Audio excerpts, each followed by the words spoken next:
હતી। ગીર સોમનાથ જિલ્લાના કલેક્ટર દિગ્વિજયસિંહ જાડેજા સામે ફરિયાદ કરી હતી। ન્યારી ડેમ પાસે કલેક્ટરનું નિયમ વિરુદ્ધનું ફાર્મ હાઉસ છે। બિનકાયદેસર બાંધકામ તેમાં થયેલું છે। દિગ્વિજયસિંહે નોટરી જોઈન્ટ કરી અને ત્યારે તેની પાસે કેટલી સંપત્તિ હતી અને અત્યારે કેટલી સંપત્તિ છે તેની તપાસ કરવામાં આવશે।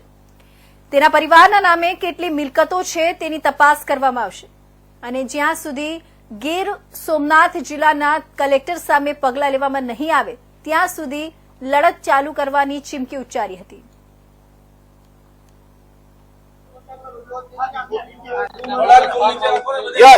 યસ એની બી વાત કરું તમને।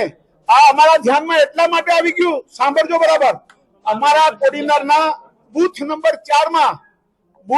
4 માં સોમનાથ કેળવણી મંડળ નામની સ્કૂલમાં 4 બૂથ હતા। એમાં ત્યાંના કોંગ્રેસી આગેવાન વારંવાર અંદર જતા હતા, લોકોને પ્રભાવિત કરતા હતા, મતદારોને ડરાવતા હતા, ધમકાવતા હતા। એવી ફરિયાદ ત્યાંના પોલિંગ એજન્ટોએ અને ઉમેદવારોએ આપી છે।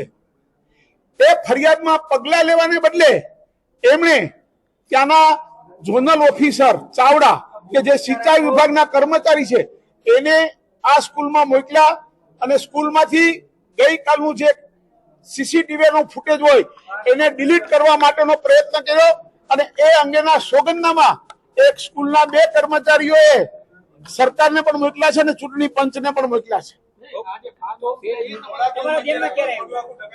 અમારા આ ફાર્મ હાઉસ જેવી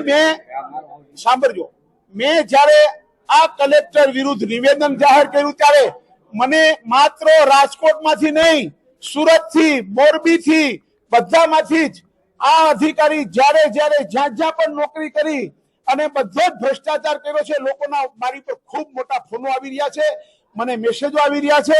એના ઉપરથી મને ખબર પડી કોઈનો મેલ હતો કે અહીંયા રાજકોટ ન્યારીમાં આ માણસ પાસે છે અને મારી પાસે અત્યારની પણ માહિતી છે કે આ માણસ અને એના પરિવાર પાસે આ રાજકોટની અંદર ઓછામાં ઓછી 100 કરોડથી વધારે રૂપિયાની પ્રોપર્ટી આજે પણ એનો પરિવાર ધરાવે છે। આ પૈસા એમની પાસે આ ક્યાંથી આવ્યા? એમણે નોકરી જોઈન્ટ કરી ત્યારથી લઈને આટલા વર્ષોમાં આમની આ ધીંગી કમાણી કેવી રીતે કરી એની અમે તપાસ માંગીએ છીએ। તો સમાચાર જોઈએ।